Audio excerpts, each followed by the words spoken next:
हां चालू. नमस्कार शेतकरी बंधूंनो, मी डॉक्टर सुमेर सिंग राजपूत, कडधान्य पैदासकार तेलबिया संशोधन केंद्र, महात्मा फुले कृषी विद्यापीठ, जळगाव येथून आपल्याशी संपर्क साधत आहे. खरीप हंगाम 2025 मध्ये अतिशय चांगल्या पद्धतीने पावसाला सुरुवात झाली आहे. वेळेवर मान्सूनचे वारे आलेले आहेत. मे महिन्यात बऱ्यापैकी पाऊस पडला, तर ह्या मुडीद आणि मूग पेरणीकडे शेतकऱ्यांचा कल अधिकतम वाढत आहे. त्याला कारण असं आहे की हे लहान छोट्याशा म्हणजे असं अतिशय कमी कालावधीमध्ये येणारं पीक आहे आणि ह्या पिकाला गेल्या 2 वर्षापासूनच चांगलं उत्पादन देणाऱ्या जाती राहुरी कृषी विद्यापीठाने निर्माण केलेल्या आहेत. तर या ठिकाणी आम्ही आता उडीद आणि मूग या 2 पिकाची पेरणी या ठिकाणी आम्ही सुरुवात केलेली आहे.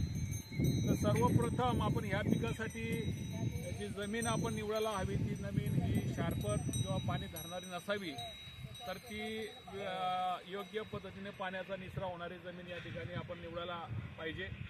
आता या ठिकाणी आम्ही अगोदर एक नांगरट केलेली होती, कुळवाच्या 2-3 पाळ्या होत्या दिलेल्या आहेत, जमीन भुसभुशीत केलेली आहे आणि हेक्टरी 5 टन शेणखत याच्यामध्ये मिश्र केलेलं आहे की जेणेकरून सेंद्रिय कर्ब आपल्याला शेत राहील.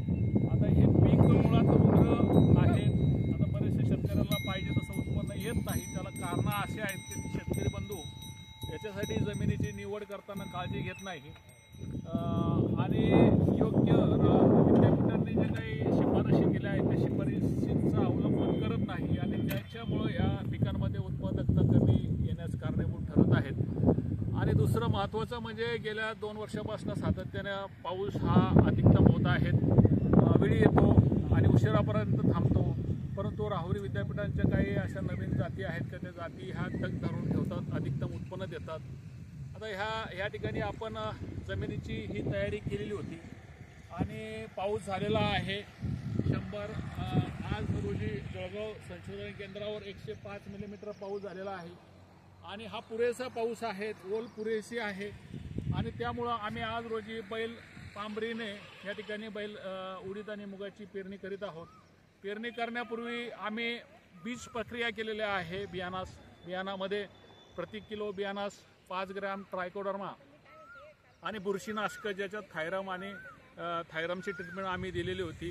प्रति किलो 2 ग्रॅम कार्बनडेझिम आणि थायरम असे 2 आम्ही बुरशीनाशकांची ट्रीटमेंट या ठिकाणी दिली आहे की जेणेकरून बुरशीजन्य रोगांपासून आपल्या पिकाचं संरक्षण व्हावं आणि त्यासाठी आपण या ठिकाणी रासायनिक जे आहेत कार्बनडेझिम आणि थायरम याची ट्रीटमेंट दिलेली आहे 2 ग्रॅम प्रति किलो आणि प्रति किलो 5 ग्रॅम ट्रायकोडर्माचं सुद्धा आपण या ठिकाणी बियाणं सोडून घेतलं आहे. सीड ट्रीटमेंट दिल्यामुळं 10% उत्पादन वाढत असतं असे आपल्या निष्कर्ष आहेत.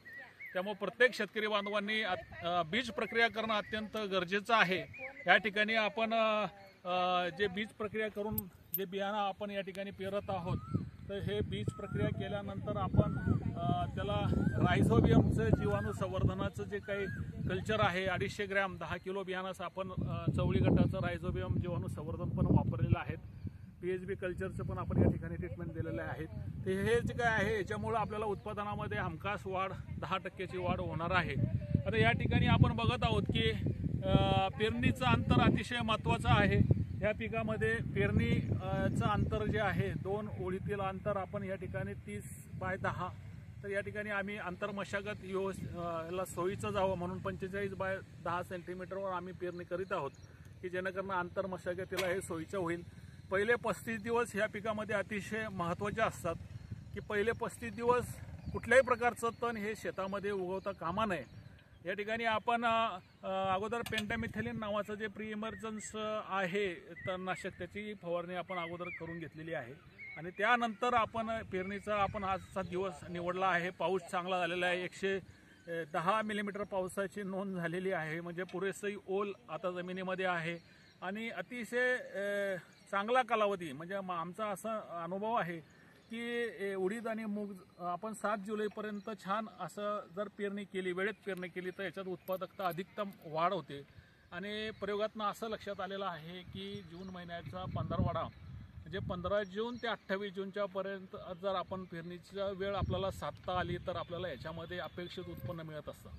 आता राहुरी कृषी विद्यापीठाने गेल्या 2 वर्षापासून म्हणजे 2022 आम्ही फुले चतक नावाचा वाण दिला होता की तो जो वाण आहे तो टपोऱ्या दाण्यांचा आहे, कमी कालावधीमध्ये तो लांब शेंग आहे आणि 100 दाण्यांचं वजन 4.37 ग्रॅम म्हणजे बोल्ड सीडेड व्हरायटी होती.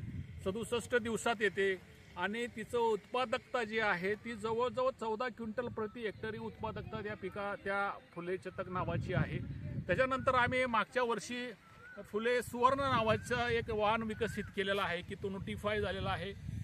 फुले सुवर्ण नावाच्या वाणाचं वैशिष्ट्य असं आहे की ती मीडियम साईजचं दाणा आहे आणि कुठल्या म्हणजे लेट जरी पेरणी झाली, आपण 15 जुलैच्या नंतर सुद्धा पेरणी केली तर आपण फुले सुवर्ण ही जी जात आहे ही तग धरते. म्हणजे उशिरात उशीर मागच्या वर्षी शेतकऱ्यांनी ह्या जातीची पेरणी सप्टेंबर महिन्यात केली होती नगर जिल्ह्यामध्ये, तरी त्यांना अधिकतम उत्पन्न आलेलं आहे.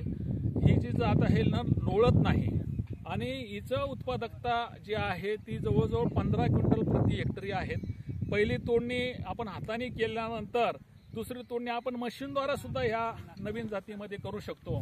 तर ह्या दोघं जाती ज्या आहेत ह्या मुगाच्या जाती आहेत आणि याच्यानंतरच्या ज्या उडदाच्या जाती आहेत राहुरी कृषी विद्यापीठाने 2023 फुले वसू नावाचा जो वाण दिलेला आहे तो अतिशय कमी कालावधीमध्ये येणारा वाण आहे. बोल्ड सीडेड आहे. उडदामध्ये अतिशय लवकर येणारा वाण फुले वसू आहेत की ती वाण सुद्धा मुगाच्या ड्युरेशनमध्ये म्हणजे 67 दिवसात येतात.